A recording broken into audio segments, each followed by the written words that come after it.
ಅಪ್ರಿಸಿಯೇಷನ್ನು ಇಷ್ಟೊಂದು ಅದಕ್ಕೊಂದು positive talk ಬರೋದಕ್ಕೆ ಎಲ್ಲರಿಗೂ ನಾನು ಥ್ಯಾಂಕ್ಸ್ ಹೇಳ್ತೀನಿ. ಅದು ಟೀಮಿಂದ ಹಿಡಿದು ಮೀಡಿಯಾಯಿಂದ ಹಿಡಿದು ನಮ್ಮ ಪ್ರೇಕ್ಷಕರ ತನಕ. ಈ ಸಿನಿಮಾ ಮಾಡಬೇಕು ಅಂತಂದಾಗ ನಾನು ನಂಬಿದ್ದು ಎರಡೇ, ಒಂದು ಈ ಕಥೆನ, ಇನ್ನೊಂದು ಕನ್ನಡ ಜನರನ್ನ. ಇವರಿಬ್ಬರನ್ನೇ ನಾನು ನಂಬಿದ್ದು.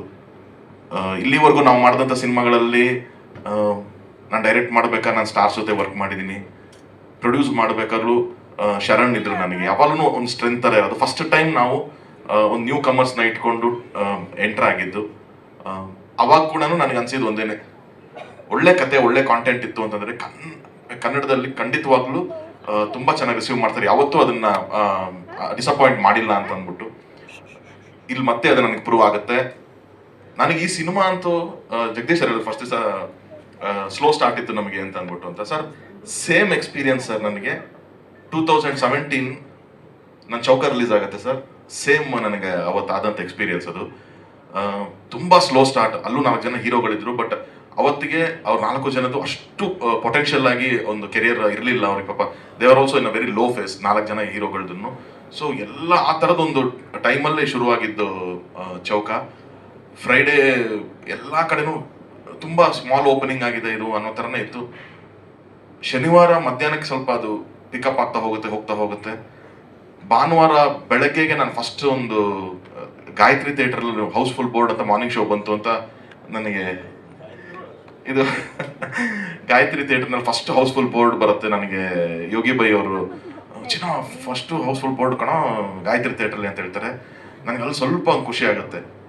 ಅಲ್ಲಿಂದ ಅವತ್ತಿನ ಟೈಮ್ ಥಿಯೇಟರ್ ಸೆಟಪ್ಗೆ ನಮಗೆ ಒಂದು ಭಾನುವಾರಕ್ಕೆ ಒಂದು 70 ಕಡೆ ಹೌಸ್ಫುಲ್ ಬೋರ್ಡ್ ಬೀಳುತ್ತೆ. ಅಲ್ಲಿಂದ ಶುರುವಾಗಿದ್ದ ರನ್ನು ಆ ಸಿನಿಮಾ 125 ದಿನಗಳ ಕಾಲ ಅದೇ ಥರದ ಒಂದು ಎನರ್ಜಿನಲ್ಲಿ, ಅದೇ ಥರದ ಒಂದು ಪಾಸಿಟಿವಿಟಿನಲ್ಲಿ ಯಾವತ್ತು ಡ್ರಾಪ್ ಆಗ್ತಾ ಒಂದು ಸ್ಟಡಿಯಾಗಿ ಒಂದು ಸಿನಿಮಾ ಹೋಯಿತು. ಅದೇ ಸೇಮ್ ಎಕ್ಸ್ಪೀರಿಯನ್ಸ್ ನನಗೆ ಇಲ್ಲೂ ಆಗಿದ್ದು. ನನಗೆ ಶೋ ಟು ಶೋ ಅದು ಇನ್ಕ್ರೀಸ್ ಆಗ್ತಾ ಒಂದು ರೇಂಜ್ಗೆ ಆಗೋಯ್ತು ನನಗೆ. ನಮ್ಮ ಗುರು ಶಿಷ್ಯರು ನಾನು ಜನ ಮಾಡಿದಾಗಲೂ ನಮ್ಗೆ ಒಳ್ಳೆ ರಿವ್ಯೂಸ್ ಬಂದಿದೆ. ನಾನು ಚೌಕ ಮಾಡಿದಾಗ, ನಾವು ಯಾವ ಸಿನಿಮಾ ಮಾಡಿದಾಗಲೂ ಚೆನ್ನಾಗಿದೆ ಅಂತ ಅಪ್ರಿಷಿಯೇಷನ್ ಬಂದಿದೆ ನಮಗೆ. ಬಟ್ ಈ ಸಿನಿಮಾಗೆ ಬಂದಂಥ ಒಂದು ಅಪ್ರಿಷಿಯೇಷನ್ನು, ಈ ಸಿನಿಮಾಗಳಿಗೆ ಬಂದಂಥ ಒಂದು ರಿವ್ಯೂಸು, ರೈಟ್ ಅಪ್ಸು ಒಂದೊಂದು ಪೇಜ್ ಗಟ್ಟಲೆ ಬರೆದಿದ್ದಾರೆ ಸೋಷಿಯಲ್ ಮೀಡಿಯಾಗಳಲ್ಲಿ. ಯಾರು ಅಂತಾನೆ ಗೊತ್ತಿರಲ್ಲ ನಮಗೆ. ನಮ್ಮನ್ನು ಟ್ಯಾಗ್ ಮಾಡಿ ಅಷ್ಟು ಬರ್ದಿದ್ದಾರೆ. ಅವ್ರು ಸ್ಟೇಟಸ್ಗಳು ಹಾಕೋಬೇಕಾರೆ ಇದು ಏನಾಯ್ತು ಅಂತಂದ್ರೆ, ನಾವು ಫಸ್ಟಿಂದ ಹೇಳ್ತಿದ್ವಿ, ನಾನು ಪ್ರಮೋಷನ್ಸ್ ಮಾಡ್ಬೇಕಾದ್ರೆ ಏನೇನು ಮಾಡೋಣ, ನಾನು ಫುಲ್ ಟೀಮ್ ಎಲ್ಲ ಕೂರಿಸ್ಕೊಂಡು ಪ್ರಮೋಷನ್ಸ್ ಹಿಂಗೆ ಮಾಡ್ಬೇಕು ಹಂಗೆ ಮಾಡಬೇಕು ಅಂತ. ಬಟ್ ನಾನು ಅಂದೆ, ಅಪ್ಪ ಈ ಸತಿ ಹಂಗೆ ಬೇಡ. ಇವಾಗ ಜನ ತುಂಬ ಇಂಟೆಲಿಜೆಂಟ್ ಆಗಿದ್ದಾರೆ. ನಿಮಗೆ ನೀವು ಏನು ಪ್ರಮೋಷನ್ ಮಾಡಿದ್ರು ಅದು ಬರೀ ಸಿನಿಮಾ ಈ ಥರ ಇದೆ ಅನ್ನೋದಕ್ಕಷ್ಟೇ ಅದು ಇನ್ಫಾರ್ಮೇಷನ್ ಆಗುತ್ತೆ ಹೊರತು ಇನ್ಯಾವುದೂ ಅಲ್ಲ. ಅಥವಾ ಡೇಟ್ ಹೇಳೋದಕ್ಕೆ ನಮಗೆ ಪ್ರಮೋಷನ್ ಯೂಸ್ ಮಾಡಬೇಕು. ಇವತ್ತು ಮೊದಲಾದರೆ ನಾವು TV ಮುಖಾಂತರ ಏನೋ ಹೇಳ್ತಿದ್ವಿ, ಅಥವಾ ಟ್ರೋಲ್ ಪೇಜಸ್ ಈ ಥರದ್ದು ಎಲ್ಲ ಯೂಸ್ ಮಾಡ್ತಿದ್ವಿ. ಜನ ಇವಾಗ ಅದು ಯಾವುದನ್ನು ತಲೆ ಕೆಡಿಸ್ಕೊಳ್ಳಲ್ಲ. ಅವ್ರು ನಂಬುತ್ತಾ ಇರೋದು ಒಂದೇ, ಸಿನಿಮಾ ನೋಡಿದವನೇ ಸಿನಿಮಾ ಬಗ್ಗೆ ಮಾತಾಡಬೇಕು. ಸಿನಿಮಾ ಯಾರು ನೋಡಿರ್ತಾರೆ ಅವರೇ ಸಿನಿಮಾ ಬಗ್ಗೆ ಏನು ಹೇಳ್ತಾರೆ ಅದನ್ನು ಮಾತ್ರ ನಂಬಿ ಜನ ಥಿಯೇಟರ್ಗೆ ಬರ್ತಿದ್ದಾರೆ. ಸೊ ಸಿನಿಮಾನೇ ಮಾತಾಡಬೇಕು. There is no alternative. Content ಮಾತಾಡಿದ್ರೆ ಜನ ಒಳಗಡೆ ಬರ್ತಾರೆ. ಅದಕ್ಕೊಂಚೂರು ಟೈಮ್ ಆಗುತ್ತೆ. ಇವತ್ತು ಅದನ್ನ ಮಾತ್ರನೇ ಮಾಡಬೇಕು ಅಂತ ನಂಬಿ ನಾವು ಇದು ಬಂದಿದ್ದು. ಅದಕ್ಕೆ ಆ ಟೈಮ್ ನಮಗೆ ಏನು 1 day 1.5 day ತಗೊಂತು. ಬಟ್ ಇವತ್ತಿಗೆ ಇಟ್ ಈಸ್ ವೆರಿ ಫಾಸ್ಟ್. ಅಂದ್ರೆ ನಾವು ಮೊದಲಿನ ಥರ ಸರ್ ಒಂದು 2 ವಾರ ಆದ್ಮೇಲೆ ಪಿಕಪ್ ಆಗೋದು ಪಿಕ್ಚರ್ ಅದಿಲ್ಲ. 1 ದಿವಸ 2 ದಿವಸಕ್ಕೆ ಪಿಕಪ್ ಆಗಿಬಿಡುತ್ತೆ. ಆ ಥರದ್ದು ಒಂದು ಎನರ್ಜಿನಲ್ಲಿ ಶುರುವಾಯಿತು. ನನ್ನ ಫೋನ್ ಕಾಲ್ಸು, ನನ್ನ ಮೆಸೇಜಸ್ಸು, ಸೋಷಿಯಲ್ ಮೀಡಿಯಾ ಇಲ್ಲಿವರೆಗೂ ಸ್ಟಾಪ್ ಆಗಿಲ್ಲ. ನನಗೆ ಬಂದಂಥ ಒಂದು ರೆಸ್ಪಾನ್ಸ್ಗಳು ಎಷ್ಟು ಖುಷಿ ಆಗುತ್ತೆ ಅಂದರೆ ನಂದೇ ಸಿನಿಮಾ ಇದು ಆದರೂ ಕೂಡ ಅವ್ರು ಹೇಳ್ತಾ ಇರೋದು ಅಷ್ಟು ವಿಷಯಗಳು ನಾವು ಈ ಹಿಂದೆನೂ ಒಂದಷ್ಟು ನನ್ನ ಸಿನಿಮಾಗಳು ನಾನು ಮಾಡಿದಾಗ ನೋಡಿದ್ದೀನಿ. ಬಟ್ ಸ್ಟಿಲ್ ಇಲ್ಲಿ ಬರ್ತಾ ಇರೋ ಒಂದು ಎನರ್ಜಿ ಇದೆಯಲ್ಲ, ದಟ್ ವಾಸ್ ವೆರಿ ನೈಸ್. ಎಷ್ಟು ಖುಷಿಯಾಗಿ ನನಗೆ ಅವ್ರು ಹೇಳ್ಬೇಕಾದ್ರೆ ಹೇಳ್ತಾರೋ, ಒಂದು ಸ್ಟೇಟ್ಮೆಂಟ್ ಎಲ್ಲ ತುಂಬ ಕಾಮನ್ ಆಗಿ ಹೇಳ್ತಾರೆ. ಅದೊಂದು ನನಗೆ ತುಂಬ ಬೇಜಾರು, ಹರ್ಟ್, ಅದೇನೋ ಗೊತ್ತಿಲ್ಲ ಹೆಂಗೆ ಅವ್ರಿಗೆ ಕನ್ವೆ ಮಾಡಬೇಕು ಅಂತ ನಂಗೆ ಗೊತ್ತಾಗಲ್ಲ. ಸರ್ ಈ ಫಿಲಮ್ಮು ಮಲಯಾಳಮಲ್ಲಿ ಬರಬೇಕಾಗಿತ್ತು ಸರ್, ಇಷ್ಟು ಕೋಟಿ ಮಾಡಿರೋ ಸರ್ ಈ ಸಿನಿಮಾ ತಮಿಳಲ್ಲಿ ಬರಬೇಕಾಗಿತ್ತು ಸರ್, ಇದಿಷ್ಟು ಕೋಟಿ ಮಾಡಬೇಕಾಗಿತ್ತು ಸರ್.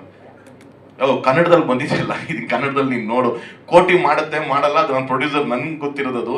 ನೀವು ಸಿನಿಮಾ ಬೇರೆ ಲ್ಯಾಂಗ್ವೇಜ್ ಅಂತ ಹೇಳ್ಬೇಡಿ. ಅಲ್ಲಿ ಜನನೂ ಅದೇ, ಇಲ್ಲಿ ಜನನೂ ಅದೇ. ನನಗೇನು ಕನ್ನಡ ಜನನೂ ಖಂಡಿತವಾಗ್ಲೂ ಅದೇ ಥರದ ಮಟ್ಟಿಗೆ ತೊಗೊಂಡೋಗ್ತಾರೆ. ಸ್ವಲ್ಪ ಏನಾಗಿದೆ, ಬಹುಶಃ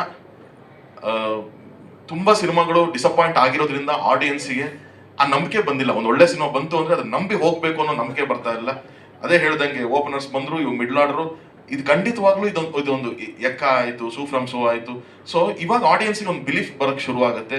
ದೇ ವಿಲ್ ಶೋರ್ಲಿ ಟೇಕ್ ಒಂದು ಪೊಟೆನ್ಷಿಯಲ್ ಇರೋ ಸಿನಿಮಾನ ಖಂಡಿತವಾಗ್ಲೂ ದೊಡ್ಡ ಲೆವೆಲ್ಗೆ ತೊಗೊಂಡು ಹೋಗ್ತಾರೆ. ಅದಕ್ಕೆ ಏಳುಮಲೆನ ಒನ್ ಆಫ್ ದಿ ಸಾಕ್ಷಿ ಆಗುತ್ತೆ ಅಂತ ನಾನು ನಂಬಿದ್ದೀನಿ. ಇಲ್ಲಿವರೆಗೂ ಅದ್ಭುತವಾದ ಕಲೆಕ್ಷನ್ಸ್. ನೀವು ಇವಾಗ 30 ಸಿನಿಮಾ ರಿಲೀಸ್ ಆಗ್ತಿದೆ ಅಂದ್ರೆ, ನಮ್ದು ರಿಲೀಸ್ ಆಗ್ಬೇಕಾದ್ರೂ 17 ಸಿನಿಮಾ ರಿಲೀಸ್ ಇತ್ತು. ಕನ್ನಡ, ತೆಲುಗು, ತಮಿಳು, ಹಿಂದಿ ಎಲ್ಲ ಅಂತ ಅಂದ್ಬಿಟ್ಟು ಅಂತ ಎಲ್ಲ ಅದ್ರಲ್ಲಿ ತುಂಬ ದೊಡ್ಡ ದೊಡ್ಡ ಫಿಲಮ್ಸ್ಗಳು ಇತ್ತು. ಸೊ ಫ್ರೈಡೇ ತುಂಬ ಲಿಮಿಟೆಡ್ ಶೋಸ್ ಥರ ಪ್ಲಾನ್ ಆಯಿತು. ನಾನು ಜಗದೀಶ್ ಸರ್ ಕೇಳಿದೆ, ಸರ್ ಹೆಂಗೆ ಸರ್ ಇದು ಅಂತ. ಅವರು ಸರ್ ಇಲ್ಲ ಸರ್, ನಾವೆಲ್ಲ ರಿಕ್ವೆಸ್ಟ್ ಮಾಡಿದ್ವಿ, ಬಟ್ ಎಲ್ಲರಿಗೂ ಶೋಸ್ ಕೊಡಲೇಬೇಕಾಗುತ್ತೆ, ಇದು ಯಾವ ಸಿನಿಮಾ ಹೋದ್ರೆ ಇದು ಹಿಂಗಿರುತ್ತೆ ಸರ್ ಅಂತ. ಆಯಿತು ಸರ್, ನಾನು ನಂಬಿ ಮಾಡೋಣ ಬನ್ನಿ ಅಂತ. ಶುಕ್ರವಾರ, ಶನಿವಾರ, ಭಾನುವಾರ, ನೀವು ನಂಬಲ್ಲ, ಸೋಮವಾರಕ್ಕೆ ಇನ್ನೂ ಶೋಸ್ ಇನ್ಕ್ರೀಸ್ ಆಗಿದೆ. ನಮ್ಗೆ ಎಲ್ಲ ಮಲ್ಟಿಪ್ಲೆಕ್ಸ್ಗಳಲ್ಲಿ ಸೋಮವಾರ ಇನ್ಕ್ರೀಸ್ ಆಗಿದೆ. ಸೋಮವಾರ ನಮಗೆ ಸೋಲ್ಡ್ ಔಟ್ ಆಗ್ತಾ ಇದೆ, ಮಂಗಳವಾರ ಸೋಲ್ಡ್ ಔಟ್ ಆಗ್ತಾ ಇದೆ. ಸೊ ಒಂದು ಪೊಟೆನ್ಷಿಯಲ್ ಇದೆ ಅಂತ ಅಂದಾಗ ಅದನ್ನ ಉಳಿಸ್ಕೋತಾರೆ ಖಂಡಿತವಲ್ಲ. ನಾವು ತುಂಬ ಕ್ರಿಬ್ ಮಾಡಬಾರ್ದು. ನನಗೆ ಅದೊಂದೇ ಇರೋದು, ಯಾವತ್ತೂ ನಾವು ಕಂಪ್ಲೇಂಟ್ಸ್ ಮಾಡೋದು, ಕನ್ನಡ ಚಿತ್ರರಂಗದ ಬಗ್ಗೆ ಕಂಪ್ಲೇಂಟ್ಸು, ಸಿನಿಮಾಗಳ ಬಗ್ಗೆ ಕಂಪ್ಲೇಂಟ್ಸ್ ಅದು ಮಾಡ್ದೇನೆ ಪಾಸಿಟಿವ್ ಆಗಿ ಹೋದ್ರೆ ಎಲ್ಲ ಸಿನಿಮಾಗಳು ಚೆನ್ನಾಗಾಗುತ್ತೆ ಅನ್ನೋದು ಒಂದು ನಂಬಿದ್ದೀನಿ. ಆ್ಯಂಡ್ ಅಗೇನ್ ಎಲ್ಲರೂ ಇದೊಂದು ವೇದಿಕೆ, ನನ್ನ ತಂಡ ಎಲ್ಲರೂ ಅವಾಗಿನ ಪಾಪ ಮಾತಾಡ್ಬೇಕಾದ್ರೆ ಥ್ಯಾಂಕ್ಸೇ ಹೇಳ್ತಾರೆ. ಬಿಕಾಸ್ ಇದು ಅಷ್ಟು ದಿನಗಳ ಒಂದು ಶ್ರಮ, ಅಷ್ಟು ದಿನಗಳಿಂದ ಒಂದು ಒಳಗಡೆ ಇಟ್ಕೊಂಡಿರ್ತಾರೆ. ಅದು ಹಾಗಾಗಿ ಎಲ್ಲರಿಗೂ ಆ ಟೈಮ್ ಕೊಟ್ಟಿದ್ದೀವಿ. ನಾನು ತುಂಬ ಎಲ್ಲರಿಗೂ ಥ್ಯಾಂಕ್ಸ್ ಹೇಳೋವಂಥ ಇದರಲ್ಲಿಲ್ಲ, ನಾನು ಬೇಗ ಮುಗಿಸ್ತೀನಿ. ಬಟ್ ಸ್ಟಿಲ್ ಪ್ರತಿ ಸತಿ ನಾವು ಪ್ರೆಸ್ ಮೀಟ್ ಏನೋ ಮಾಡಿದಾಗ ನಾನು ಎಲ್ಲ ಮೇಜರ್ ಟೆಕ್ನಿಷಿಯನ್ಸ್ಗಳಿಗೆಲ್ಲ ಥ್ಯಾಂಕ್ಸ್ ಹೇಳಿದ್ದೀನಿ. ಆದರೆ ಈ ಸಿನಿಮಾ, ಈ ಪ್ರೊಡಕ್ಷನ್ನು, ನಾನು ಪ್ರೊಡ್ಯೂಸರೇ ಆಗಿದ್ರು ಕೂಡ ಇದು ಹೆಂಗೆ ಅಂತಂದರೆ, ಈ ಪವರ್ ಬರುತ್ತೆ ಗೊತ್ತಾ ನಮಗೆ, ಟ್ರಾನ್ಸ್ಫಾರ್ಮರ್ ಅಂತ ಯಾವುದೋ ಒಂದು ಪವರ್ ಬರುತ್ತೆ. ಅದನ್ನು ನೀವು ಟಿ ವಿ ಕನೆಕ್ಟ್ ಮಾಡ್ತೀರಾ ಮನೆಗಳಲ್ಲಿ, ಅಥವಾ ಯಾವುದೋ ಒಂದು AC ಗೋ ಫ್ರಿಡ್ಜ್ಗೋ ಏನೋ ಕನೆಕ್ಟ್ ಮಾಡ್ತೀರಂದ್ರೆ ಅದ್ರ ಮಧ್ಯದಲ್ಲಿ ಒಂದು ಸ್ಟೆಬಿಲೈಸರ್ ಅಂತ ಇರುತ್ತೆ. ಅದ್ರದ್ದು ಏನು ಕೆಲಸ ಅಂತಂದರೆ, ಅದಿಷ್ಟೇ ಪವರ್ ಬಂದರೂ ಅದು ಇದು ಲೋಡ್ ತೊಗೊಂಡು ಇದಕ್ಕೆ ಎಷ್ಟು ಬೇಕು ಅಷ್ಟನ್ನು ಮಾತ್ರ ಕೊಟ್ಕೊಂಡು ಎಲ್ಲ ಲೋಡ್ ಅದು ತೊಗೊತಾ ಇರುತ್ತೆ. ಇಲ್ಲದಿ ಟಿ ವಿ ಚೆನ್ನಾಗಿ ಬರಬೇಕು, ಫ್ರಿಡ್ಜಿಗೆ ಏನಾಗಬಾರ್ದು ಅಂತ ಮಾಡ್ತಾ ಇರುತ್ತೆ. ಆ ಥರ ಈ ಸಿನಿಮಾಗೆ ನನ್ನ ಜೊತೆ ನಿಂತು ಕೆಲಸ ಮಾಡಿದಂಥ ಇಬ್ಬರು ಹುಡುಗರು, ಒಂದು ರಾಮು, ಇನ್ನೊಂದು ಸೂರಜ್. ಆ್ಯಂಡ್ ಅವ್ರಿಗೆ ಗೈಡ್ ಮಾಡಿದ್ದು ನಮ್ಮ ನರಸಿಂಹಣ್ಣ. ಯಾಕೆಂತಂದರೆ ನಾನು ಪ್ರೊಡ್ಯೂಸರ್ ಆಗಿ ಸೆಟ್ಟಿಗೆ ನಾನು ಜಾಸ್ತಿ ಹೋಗ್ತಿರ್ಲಿಲ್ಲ. ನಾನು ಸೆಟ್ಟಿಗೆ ಹೋಗ್ತಿರೋದು ಮೇನ್ ರೀಸನ್ನು ಏನು ಅಂತಂದರೆ, ನಾನೊಬ್ಬ ಡೈರೆಕ್ಟರ್ ಆಗಿ ನಾನಲ್ಲೂ ಕೂತ್ಕೊಂಡ್ರು, ನಾನು ಏನೂ ಕೆಲಸ ಬೇಡ, ನಾನು ಸುಮ್ಮನೆ ಕೂತಿದ್ದೆ ಅಂತಂದ್ರೂ ಇನ್ನೊಬ್ಬ ಡೈರೆಕ್ಟರ್ಗೆ ಅದು ಎಫೆಕ್ಟು ಹೊರಗಡೆ, ಅಲ್ಲಿ ಸೆಟ್ಟಲ್ಲ. ಪುನೀತ್ ಕೂಡ ಸರ್ ನೀವು ಬನ್ನಿ ಸರ್ ಜೊತೆಗಿರೋಣ ಅಂತಲೇ ಹೇಳ್ತಾನೆ ಇರ್ಬೋದು, ಬಟ್ ಹೊರಗಡೆ ತರುಣು ಅಲ್ಲಿ ಸೆಟ್ಟಲ್ಲಿ ತರುಣೇ ಮಾಡ್ತೀರಂತೀರಿ ಎಲ್ಲರೂ ಅಂತ ಇಲ್ಲದೇ ಇರೋ ಟಾಕ್ಸ್ ಹೋಗುತ್ತೆ ಅಂತ ಒಂದು ಬೇಡ ಅನ್ನೋದು ಒಂದೇ ಉದ್ದೇಶಕ್ಕೋಸ್ಕರ ನಾನು ಸೆಟ್ಟಿಗೆ ತುಂಬ ಕಮ್ಮಿ ಹೋಗ್ತಿದ್ದೆ. ಬಟ್ ಅಷ್ಟು ಅಮೇಝಿಂಗ್ ಶೂಟ್ ಆಗಬೇಕು ಅಂದರೆ ಅಷ್ಟು ಚಾಲೆಂಜಸ್ ನಡುವೆ ಒಂದು ರೆಗ್ಯುಲರ್ ಲೊಕೇಶನ್ಸ್ ಇಲ್ದಂಗೆ ಇಷ್ಟೊಂದು ಒಂದು ಕ್ರ್ಯೂನ ಕಟ್ಕೊಂಡು ಒಂದು ಜರ್ನಿ ಆ ಇಬ್ಬರು ಹುಡುಗರು ಮಾಡಿದ್ದಾರೆ. ಅವರಿಬ್ರು ಪಾಪ ಅವ್ರು ಮಾತಾಡೋಕ್ಕಾಗಲಿಲ್ಲ, ಸ್ಟೇಜ್ ಮೇಲೆ ನಿಂತ್ಕೊಂಡ್ರೆ, ಯಾಕಂದ್ರೆ ಕೆಲಸ ಮಾತಾಡುತ್ತೆ ಅವರಿಬ್ಬರದು. ಆ ಥರ